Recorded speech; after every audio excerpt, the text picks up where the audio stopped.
Have you ever watched someone simply step back and, without raising their voice or pleading, see the entire atmosphere around them shift?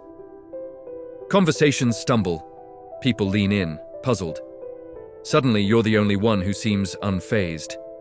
Now, imagine claiming that same power for yourself. What if, instead of leaping to reply, you paused? Instead of exploding, you withdrew?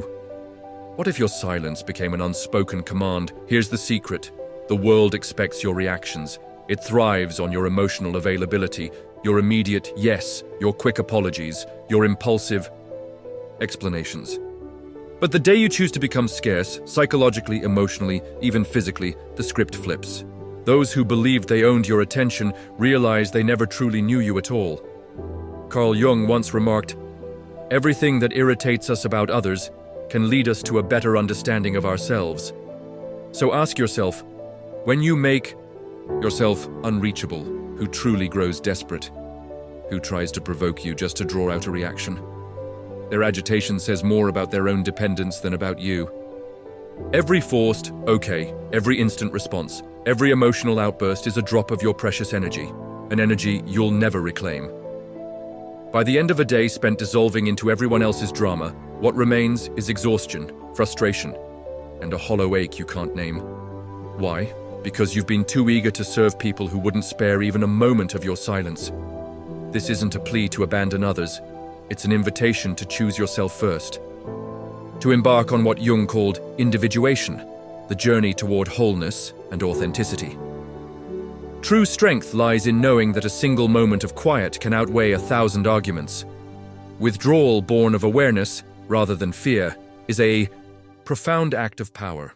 So look into the mirror and ask, how long will you let others' emotions pull your strings? How long will you dance to the tune of their expectations? Perhaps it's time to cut those cords, to become an enigma, because once you cease to be always available, everything and everyone begins to change. Since childhood, you've learned that value equals availability. A quick reply signals loyalty. An eager yes cements acceptance. In Jungian terms, this is your persona, the social mask crafted to win approval, love, and recognition. At first, saying yes feels innocent, even altruistic. But over time, it becomes a gilded cage. Every compelled concession, every instant response erodes the boundary between who you are and who others want you to be. When you habitually override your own needs, agreeing to commitments you dread, diving into emotional rescues you can't sustain, you hand over pieces of your psychic energy. Jung taught that this energy is finite. Each yes is a withdrawal from your inner account. And because people grow accustomed to your generosity, they come to treat you as an endless resource. You become their default emotional first aid kit, crisis consultant, validation machine. Yet the more available you are, the less you're valued. What's abundant is seldom treasured. You might delight in being the go-to friend, but ask yourself, does your eagerness to serve ever leave room for your own growth?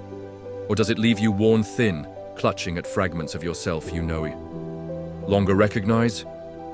Breaking free means learning to say no without guilt, to delay replies without apology, and to let your silence speak volumes. When you refuse to perform your persona on demand, you reclaim your energy and force others to meet you on new terms. When you habitually react, you paint a target on yourself, an illuminated canvas for others' unconscious projections. In Jungian psychology, projection is the mechanism by which people cast their disowned fears, desires, or deficiencies onto someone else. Your ready yes, your visible tremble at conflict, your instant apology, all become hooks for these projections. Opportunistic.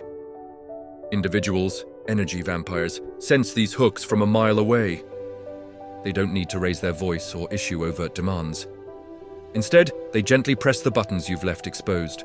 A wounded response, a surge of guilt, a rush to explain yourself. Each time you take the bait, you hand over another. Then share of your psychic energy, fueling their validation, distraction, or emotional comfort. But the moment you stop playing their game, when you meet their provocation with composed silence or a firm boundary, their familiar script crumbles. They no longer see you, but an empty stage where their projections hang in midair, unsupported. Confusion and irritation replace their confidence. They scramble to rewrite the narrative, often resorting to blame or dramatics, because they've lost the puppet they once controlled. Jung reminded us that a healthy psyche knows how to keep energy within its own system. By refusing to react automatically, by choosing when and how to deploy your attention, you break the cycle of projection. Your unavailability becomes a mirror, forcing others to face their own shadows, and you reclaim the energy they once siphoned from you. Silence is not mere absence. It's a crucible where inner clarity and power are forged. In everyday exchanges, we habitually fill pauses with words, explanations, defenses. But Jung taught that true alchemy begins in the gap between stimulus and response. That space, however brief, becomes a laboratory for awareness. When you pause, before replying, you interrupt the automatic loop that binds energy to reactive patterns. In that moment of suspension, you observe. What feeling surfaces? Which thought urges you to speak? What need drives your impulse to explain? This conscious pause transforms chaos into data. You gather insight into recurring triggers, old wounds that still tremble at a slight provocation. The more you practice, the more the gap lengthens, and the more lucidity grows. Lucidity, as Jung noted, is the transcendent function that mediates between unconscious impulses and conscious intention. It's the alchemical agent that transmutes raw emotion into deliberate action. Opportunists and manipulators thrive on your mindless reactivity. But when you meet their bait with measured silence, you're not evading conflict, you're reclaiming your energy. Your composed presence speaks volumes. It says, I choose when to engage. Their scripts, built on your predictable responses, collapse, leaving them adrift. To cultivate this alchemy, breathe deeply at the moment a provocation lands. Count silently to 3 before you answer. Ask yourself, is this worth my energy? Each silent pause is an energetic investment in your sovereignty. Over time, your presence becomes magnetic. Others feel its gravity without a word. Every yes you give without choice is a fragment of your inner self surrendered. But when you erect firm boundaries, when you delay that reply, decline, that favor, or simply say no, you perform an act of profound self-reclamation. No guilt, just grace. Declining a request need not be brutal. A calm, I appreciate you thinking of me, but I can't right now, preserves respect for yourself and for them. Silence as safeguard. When messages ping, resist the urge to answer immediately. Let your unspoken boundaries signal that your time and energy are yours to steward. The power of not today. Busy schedules or fragile moods are valid excuses. Prefacing your refusal with not today softens its edge while honoring your limits. Observe the ripples. Notice who flinches at your boundary. Their discomfort isn't your failure. It's evidence that you've disrupted a dynamic of control. Jung taught that a healthy psyche protects its energy within the system. Boundaries do exactly that. They keep your psychic reserves intact so you can invest them where they matter most. By refusing to default into availability, you send a clear message. You are not an emotional vending machine. You are a sovereign being whose attention is a precious resource. Beyond the initial shock of your silence and the uneasy hush of solitude lies something far more profound, a rebirth. When you stop reacting to every ping and provocation, you create space for a new self to emerge. One forged not by others' demands, but by your own inner authority, from silence to solitude. At first, your unavailability feels lonely. Old patterns of connection fray, and some relationships falter. But this solitude isn't emptiness. It's sacred isolation, a crucible where you relearn to listen to your own voice, uncolored by external echoes. The forge of clarity. In that quiet, clarity dawns. You begin to discern which interactions nourish you and which drain you. The cacophony of unsolicited advice and emotional drama fades, revealing the subtle rhythms of your true needs and desires. Emergence of the sovereign self. As Jung observed, A man who has not passed through the inferno of his passions has never overcome them.